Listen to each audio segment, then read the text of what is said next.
সুপ্রিয় দর্শক আসসালামু আলাইকুম। এই মুহূর্তে অবস্থান করেছি আমরা একটা লাউ ক্ষেতে, মিঠা লাউ ক্ষেত। আর এখানে আজকের আপনাদেরকে দেখাবো মিঠা লাউয়ে কত টাকা খরচ হয়েছে আর কত টাকায় বর্তমানে লাভ হচ্ছে। লাউ লাগানোর পূর্বে দর্শক বর্তমানে কিন্তু মিঠা লাউয়ের দাম কিন্তু বাজারে তেমন বেশি না। দর্শক আমাদের সাথে থাকবেন। মিঠা লাউগুলো আমরা ঘুরে, ঘুরে দেখানোর চেষ্টা করব। সাথে থাকুন। দর্শক বর্তমানে কিন্তু মিঠা লাউ পর্যাপ্ত পরিমাণ কিন্তু বাজারে ওঠে। আমরা যখন আড়তে জরিপ করতে যাই, মিঠা লাউয়ের দাম কিন্তু প্রচুর পরিমাণ না। দর্শক এই যে আপনি দেখতে পাচ্ছেন যে মিঠা লাউ, একটি লাউ করতে গেলে বর্তমান সময়ে এই যে আপনারা এই যে যাই দর্শক আমরা যেই ক্ষেতে আছি সেটা হয়তো মিঠা লাউয়ের ক্ষেত। আপনারা দেখতে পাচ্ছেন এখান থেকে কিন্তু মিঠা লাউ এই হচ্ছে। আর বর্তমানে কিন্তু একটা মিঠা লাউয়ের এই ক্ষেত করতে গিয়ে কিন্তু অনেক টাকার প্রয়োজন পড়ে। কিন্তু বাজারে বর্তমান সময়ে কিন্তু মিঠা লাউয়ের বাজার কিন্তু তেমন বেশি না। আপনারা দেখতে পাচ্ছেন যে এই যে মিঠা লাউ, এই মিঠা লাউ কিন্তু এখন বর্তমানে বাজারে কিন্তু আ ৫ থেকে ৳৬ কেজি দরে বিক্রি করা হচ্ছে। আমরা যখন বাজারে জরিপ করতে যাই, বাজারে যখন আমরা এই দ্রব্যমূল্যের আ এই কাজগুলো করতে যাই তখন আপনারা অনেক ভিডিওতে দেখছেন যে মিঠা লাউয়ের দাম কিন্তু প্রচুর পরিমাণ না। দর্শক এই যে মিঠা লাউ, প্রথমত এই মিঠা লাউয়ের ক্ষেতটা যদি করতে হয় তো সর্বপ্রথম কাজ করতে হয় সেখানে সার দিতে হয়। তারপরে এই গোফর দিতে হয়। তারপরে এখানে কিন্তু সর্বপ্রথম আরো কাজটা করতে হয়, এটা চাষ করতে হয়। এই চাষ করার পূর্বে তারপরে সার দিতে হয়। সবকিছু দেওয়ার পূর্বে এই যে মিঠা লাউ রোপণ করা হয়। আর এই মিঠা লাউ রোপণ করার পূর্বে কিন্তু বাজার দর কিন্তু এখন বর্তমানে কিন্তু পাচ্ছে না।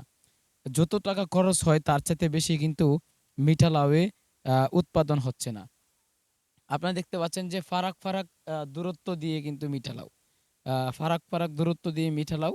আর এই মিঠা লাউ বর্তমান বাজারে ৳৬ থেকে ৳৭, ৳৮, ৳৫ এরকম কেজিতে কিন্তু বিক্রি করা হচ্ছে। এই যে দেখতে পাচ্ছেন মিঠা লাউটা। এটার বয়স আ মেক্সিমাম ১০ থেকে ১৫ দিন অতএব ২০ দিন হতে পারে।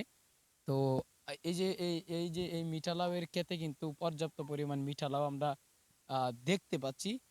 একেকটা গাছে ৪ টা থেকে ৫ টা করে মিঠা লাউ হচ্ছে। কিন্তু এই যে হলে কি হবে? কিন্তু বাজারে তো এই মিঠা লাউয়ের কোনো আ বাজার পাচ্ছে না যে দামটা, এই দাম কিন্তু পাচ্ছে না একজন কৃষক। কৃষকের বর্তমানে কিন্তু হালত কিন্তু অনেকটাই খারাপ। কারণ একজন কৃষকে এই মিঠা লাউ একটা ক্ষেতে খরচ করতে গিয়ে দেখা গেল সার যাবে, গোফর যাবে, তারপরে এই জায়গায় কামলা যাবে। সবকিছু মিলিয়ে কিন্তু এই মিঠা লাউয়ের বাজার দর পাচ্ছে না। প্রায় ১ বিঘা জমিতে ২,০০,০০০, ১,৫০,০০০ এরকম টাকা কিন্তু খরচ হয়। কিন্তু দেখা গেল যে দিন শেষে বাজারে যখন মিঠা লাউ নিয়ে যায় তখন কিন্তু বাজার পায় না। দর্শক এরকমভাবে যদি আপনারা বাজার এই দ্রব্যমূল্যটাকে যদি এত পরিমাণ কমে যায় বা আমাদের যে উপদেষ্টা আছেন সরকার থেকে যদি এই কাঁচামাল যদি কমে যায়, কমিয়ে দেওয়া হয় তাহলে এই একজন কৃষক কিভাবে চলবে? আমরা তো সেটা নিয়েই কিন্তু প্রতিবেদন করি বাজার দর নিয়ে, বাজার আপডেট নিয়ে। বাজারে আজকের বাজার কত টাকা আছে, গতকালকের বাজার কত ছিল, এগুলো নিয়েই কিন্তু আমরা জরিপ করতেছি। কিন্তু এই যে দেখতে পাচ্ছেন যে বাজারে এই যে মিঠা লাউ, এই মিঠা লাউয়ের কিন্তু তেমন পরিমাণ কিন্তু বাজার পাচ্ছে না একজন কৃষক। দর্শক হ্যাঁ, আমরা এখন ছিলাম কিন্তু নেত্রকোনা জেলায়। নেত্রকোনা জেলা আ উপজেলা কলমাকান্দা নাজিরপুরে ছিলাম। আর এই যে বাজার পরিবর্তন হওয়াটা জরুরি। কারণ বাজার যদি পরিবর্তন না হয়, একজন কৃষকের কিন্তু অনেক টাকাই লস হয়ে যায়। অ্যা যত টাকা দিয়ে একটা মিঠা লাউয়ের আ আ গাছ লাগানো হয়, এখান থেকে মিঠা লাউ করা হয়, তারপরে বাজারে নিয়ে কিন্তু তেমন পরিমাণ মূল্য সে পাচ্ছে না। এই হলো আমাদের প্রতিবেদন। দর্শক ভিডিওটা ধৈর্য ধরে সবাই দেখবেন। আর এই যে মিঠা লাউগুলো আমরা দেখাচ্ছি সেটা সম্পূর্ণ ভিডিওগুলো আপনারা দেখবেন। দেখার পরেই কিন্তু আপনারা বুঝতে পারবেন যে একটা খেতে কতটুক পরিমাণ খরচ হয় আর এই কয় পিস করে মিঠা লাউ একেকটা গাছে হচ্ছে। এই যে দেখতে পাচ্ছেন। এই মিঠা লাউয়ে কিন্তু প্রায় মিঠা লাউয়ের ক্ষেতে কিন্তু প্রায় আ অনেক টাকাই লস হয়ে গেছে। কারণ আমি গৃহস্থ পাচ্ছিলাম না। গৃহস্থ